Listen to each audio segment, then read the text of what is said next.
You know, in the middle of doing all the work, are there any cool stories, just tug on your heart, or success stories, something that you got to be a part of that really fortifies your why for why you do what you do here? Yeah, absolutely.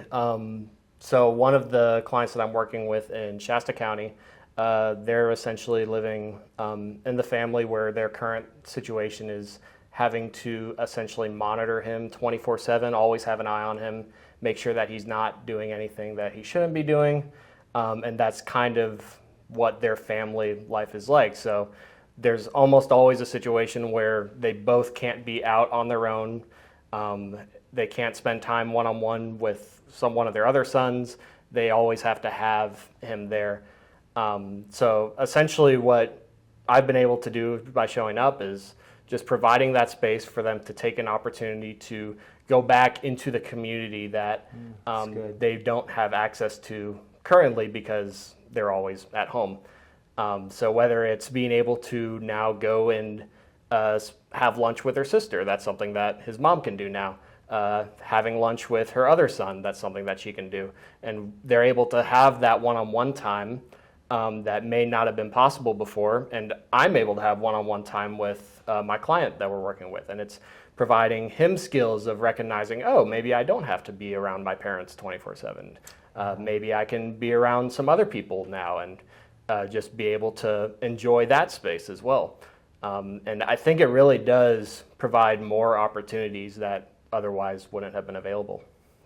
I like how you discuss not just the benefit of his mom being able to connect with his sister after so many years, but you focused on bringing a structured support where he felt safe, not having to be tethered to his parents' side. Mm-hmm. Like he could go into the community, he could experience something that was interesting or important to him, and focus on, you know, healthy connections with other people, as well as that safety and mindfulness, that awareness of his community around him. Yeah, that's really good. Can you add a little bit more to that side of things?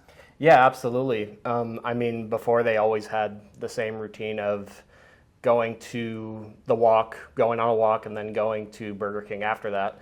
And before that was always something that he did with mom, right? And so at first it was a little bit interesting introducing this concept of, oh, now there's going to be this guy that's going to be tagging along for a lot of that. But then eventually he grew comfortable with that. And he was like, oh yeah, we're going to go on the walk and Daniel's going to be there, and we're going to go to Burger King and Daniel's going to be there.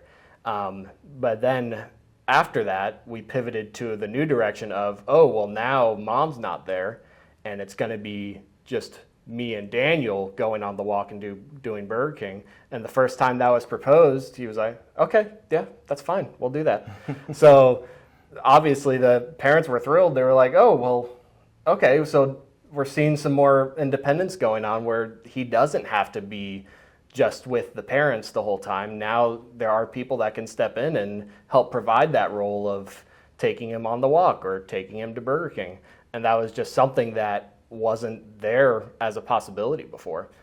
So that introduction really opened it up to where, yeah, we can probably get some more people that can help sort of rebuild essentially the structure of safety that would allow them to go back into community and just provide a form of respite to a degree. Good job. Hearing your story makes me think of an example up in Siskiyou County. We got to go work with a family up there, not a lot of resources available, and their son didn't have mobility or access into the community or a way to transport because he became paralyzed from an accident. And we were able to advocate for a wheelchair, an electric wheelchair, and a wheelchair van at minimal cost to the families, so now they can actually get out to literally anywhere in the community. So it's been super cool how we've been able to support with that need, and also bring just understanding of what more is out there with services. You know, they didn't even know what IHSS was and home support services, that there's somebody that the county would fund to come and provide supports in the home too, to make sure their son's needs were being met. So thank you for that story. That's a good story. Yeah,